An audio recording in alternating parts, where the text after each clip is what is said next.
All right, episode 4. This is Matt Lambert again. Thank you for joining me on this experimental podcast. We are on the topic of things to tell your younger self.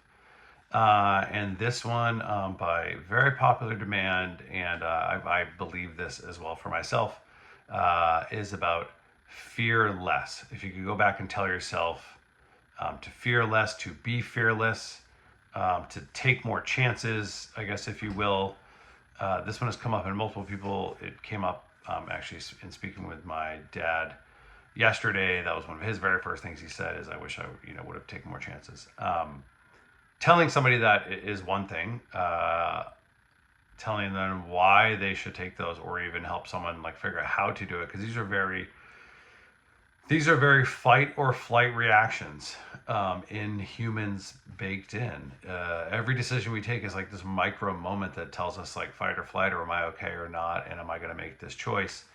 Some of those are really scary things, like if you're afraid of heights, or different things like that. Like your whole body feels it and you know it. A lot of the thing is like perceived risk, even if it's not a real risk.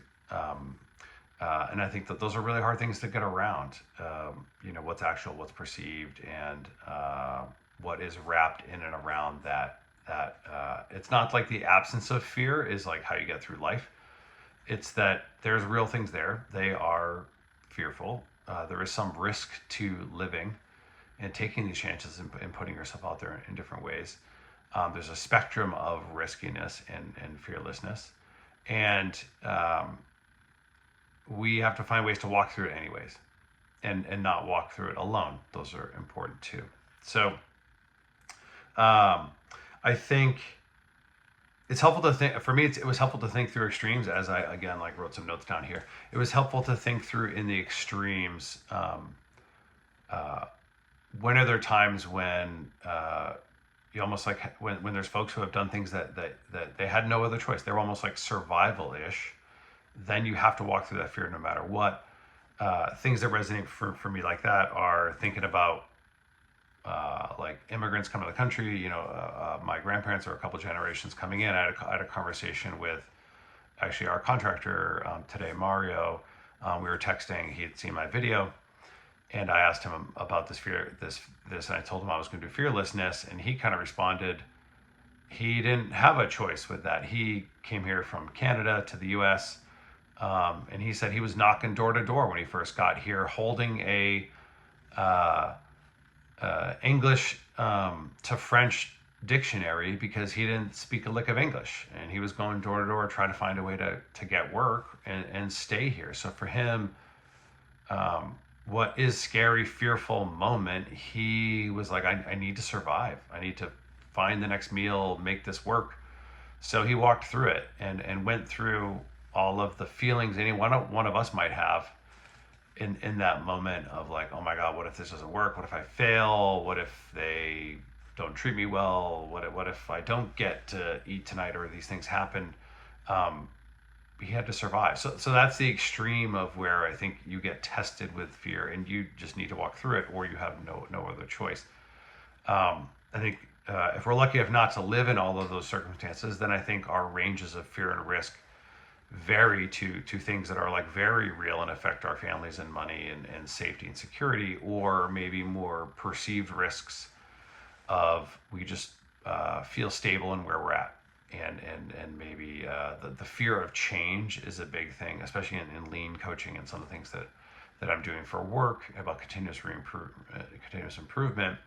A lot of the reasons for coaching are to help people adapt and get over the fear of operating a new way and learning something new. There's a big kind of fear about learning new things, and that failure and that process of getting through it that sometimes is helpful to not have to do alone.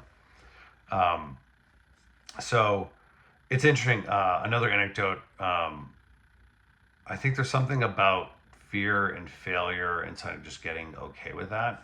Roger Federer, very famous tennis player, who just retired recently. I think he gave a speech at a university, and I won't remember the quote exactly, but he spoke something to the effect of he was a highly winning player. Like maybe 80% of the games he would win. I don't remember the exact number, but he would win a lot, and is one of the best that's ever played, I think anybody would say. But to do that, he only won like 50% of his shots. So one of every two shots was probably going to be out of bounds for him.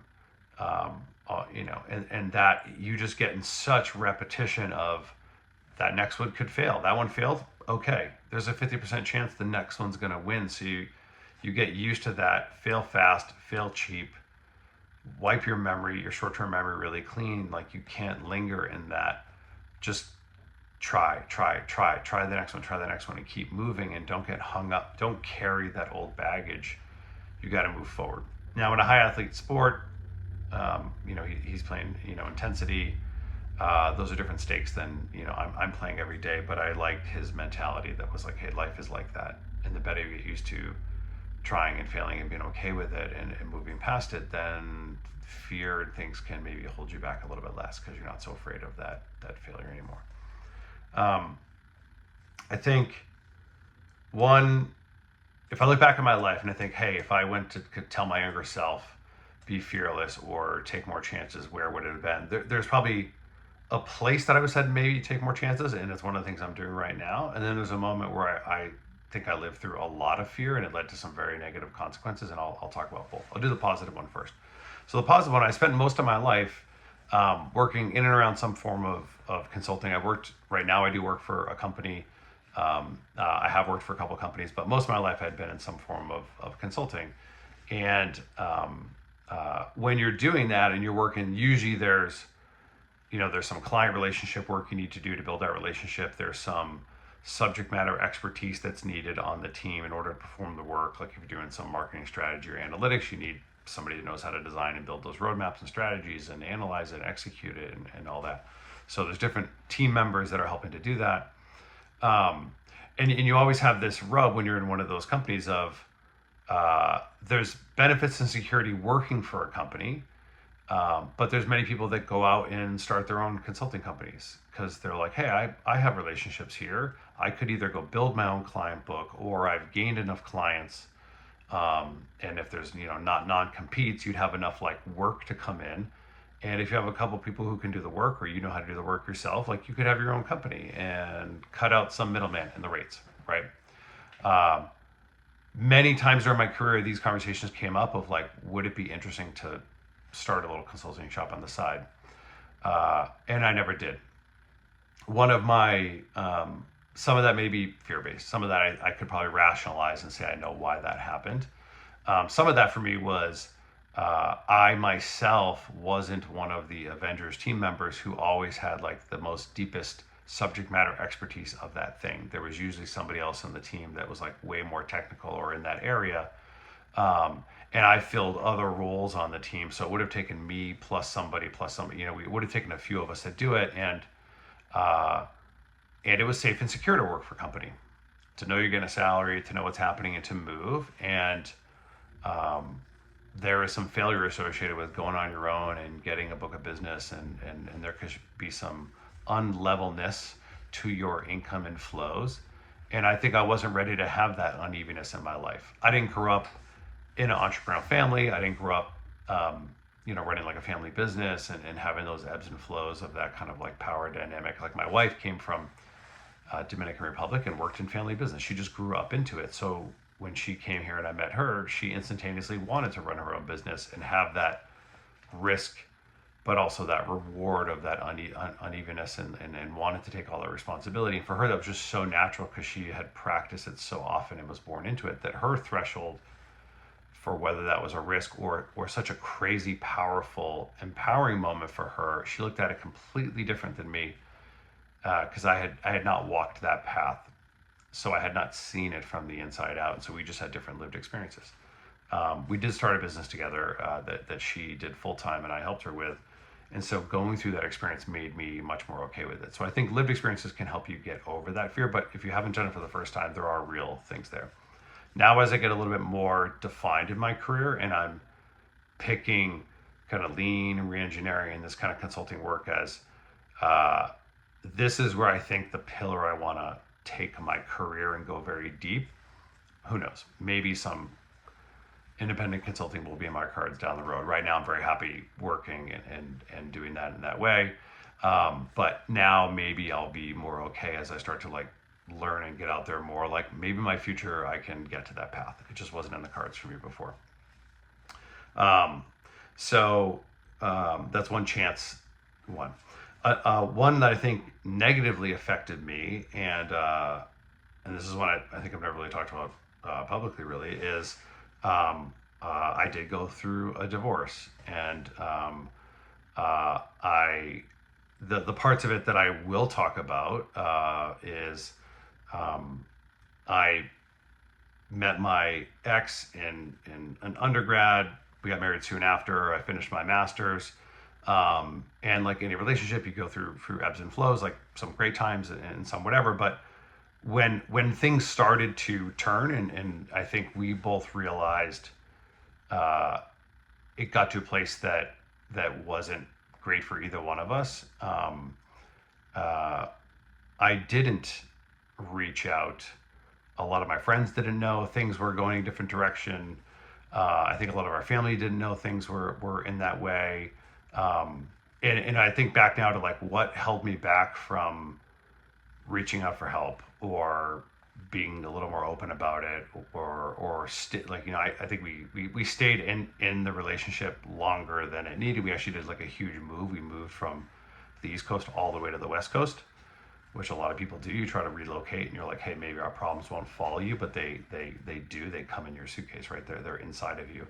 Um, and luckily that all ended with some counseling and kind of got to an amicable place. But like along the way, there for sure were various traumas that happened. Things seeped into every aspect of life and work, and a bunch of house of cards like started falling all over the place.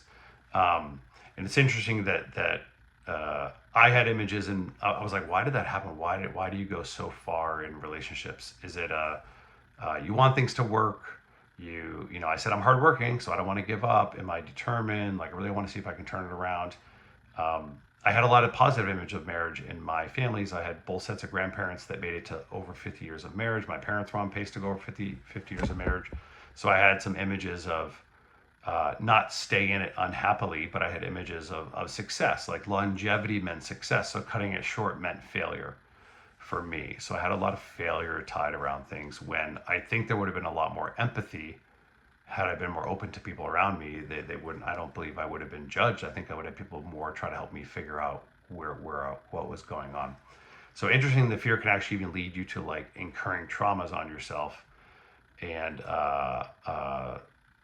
it's such an interesting web that we weave. All that to say, when I did move home and went to Babson, then did eventually meet my wife there. When I first met her, before she was my wife, um, I was still very sensitive, and so I had fear again. I met her. We clicked immediately. We got really deep. Just really understood each other. You get to that point where you're like, oh my God, I want to spend every waking hour with this person because everything is so engaging. They make my studies better. They make my life better. I want to learn so much about them. It's one of those things you just like completely head over heels in love. It just was so fast that I was afraid. I was afraid, like, hey, am I ready to do this? Do I know who I am? I don't want to go through that again. And so I had a lot of fear. So I think because we met in the summer, and then by the fall, we did like an intensive program. So by the fall, we were taking a break, and I told her that hey, I thought maybe we should take some time to think, and of course I uttered the amazing words, maybe we should see other people, which she did not like, and was like, okay, U.S. American boy, you want to push me here? I'll go online and make a dating profile, which she did, and she went on a date with a person, and then I was like, okay, I'll play this bluff. I'll go on a date online as well. And 2 minutes into that dinner, I wanted to get out of there so fast because it wasn't Esmeralda, and for the next week, I was just like up in arms of like, oh my God, I've completely screwed this up. Like just like physically, mentally, like every aching part of my body said like, I'm missing her. This woman is so strong. Like, what have I done? Um, Long story short, there was I think it was a weekend where she was supposed to go on a second date with this person. I thought it was over. Like, oh my God, I lost her. She's going on a second date, and I think I called her at least 20 times that night, checking in on her, and then she didn't reply. So I was like, oh my God, this is the worst. And all that to say, the next morning I called her and said, hey, I'd love to come have lunch with you. I really want to patch things up. And she was like, no, don't come out. So what did I do? I drove out anyways, went all the way to the flower shop, Winston Flowers, in the center of Wellesley. This is a funny story. I walked into the flower shop. There was like a middle-aged woman and a younger woman there. And she saw me. She's like, hey, can we help you today? And I said, yes. I need to get a girl back. And this woman was like, oh my God, this is it. Like, it was like the hallmark moment she'd been waiting her entire florist life for. I was like, money doesn't matter. I looked over in the corner and saw like something that looked big and pretty. And I was like, I'll take something like that. She like kind of dusted it off, added some more things to it. It was this like amazing, huge bouquet. You couldn't even see my head when I was holding it. It was so big. And then I called Esmeralda again. I said, hey, I really want to come out. And she was like, no, I really think I should take some time. And I was like, okay, well, you should come to your front door because I'm at your house. So she reluctantly opened the door, saw me. Well, she couldn't see me. She saw the flowers. And then I had to, move the flowers and she could see me. And then that was it. And then, like now we have a 5-year-old and a 2-year-old since then. So all that to say, I went from fear getting me into some very not great times in a relationship to fear almost stopping me from having the best thing that's ever happened to me. And the learning all I have for that is, I don't regret either one of those situations. I guess I'd say, younger Matt, I'd say, hey, go talk to the girl anyways. Like, go talk to the girl. Go do the thing.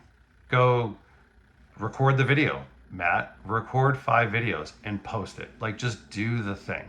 If it's not risky enough that it's gonna like hurt you, hurt someone else, take a ton of money, or do that, like it doesn't hurt to test and experiment. All that to say, the funny thing is when I look out, I'm pretty good at coaching, consulting other people. A lot of people tell me their ideas. They tell me they want to apply to this job, or hey, I'm trying this thing. And I'm kind of known, at least in my family circles, I'm kind of known for when someone tells me something about them or something they're interested in, I'm usually good about motivating them to like commercialize that idea. I'm like, oh my God, you should run with that. If someone told me, hey, I want to record videos and do it, I'd be like, oh my God, you should do a podcast. You should talk to these 3 people and just record one and put it here. Like I could tell them how to start a podcast and launch it. But if I look in my own mirror, like how come I wasn't telling myself how to do all the steps to launch a podcast? And it's interesting that at least that's how I am to others. I think a lot of people are like that. It's easier almost to coach someone else and see such great stuff in them, and to see the hurdles and barriers that someone else faces as not as significant as they see it. And I think a lot of it is that perception. It's perception of unknown. It's the unknown that hasn't even existed yet. Like you think you're going to fail. You think someone's going to think this. You think this, you're going to feel like this. But none of those things are ever as big and bad and as long and as memorable. And likely most people, you are not as important to other people as you think they are. And it gets back to the last episode of, if you just get more centered on accepting yourself and being okay with testing and failing a little more, then it doesn't really matter what everyone else thinks as much. It's really your journey. So what if someone doesn't take it the right way, or thinks it's something different, or you feel a little bit stupid, or you get embarrassed by something? If you can just take it internally a little bit and know that you're going to learn something from it, like did you learn something from it? Then it was worth it. Then you could do that. So I'd want to kind of coach myself in that way to say, try the thing, do the thing, dabble, test, fail fast, fail quick, and just go for it. And don't matter so much what it looks like. Because as I've learned now, having done things, tried them, and put myself out there, I always feel better on the other side. And that lived experience adds more data points, which makes me more confident the next time. I've learned from it. I know what I want to do. And 100% bring other people into it. I've told so many people about this wanting to be more public in podcasting idea. In fact, my friend Laura, uh, we've probably been talking about this for a couple of years. And literally last Friday night, we had dinner and it came up again. She was like, Matt, you've been talking about this podcast. And I was like, well, you're in luck because it's starting this weekend. Like I'm starting something. And so getting other people in your ideas, I think, can help because sometimes if you get in your head, sometimes having some other people out there getting accountable to it will do it. It's sort of like having that personal trainer, right? Someone who's like, hey, you got to show up in the gym and get it done.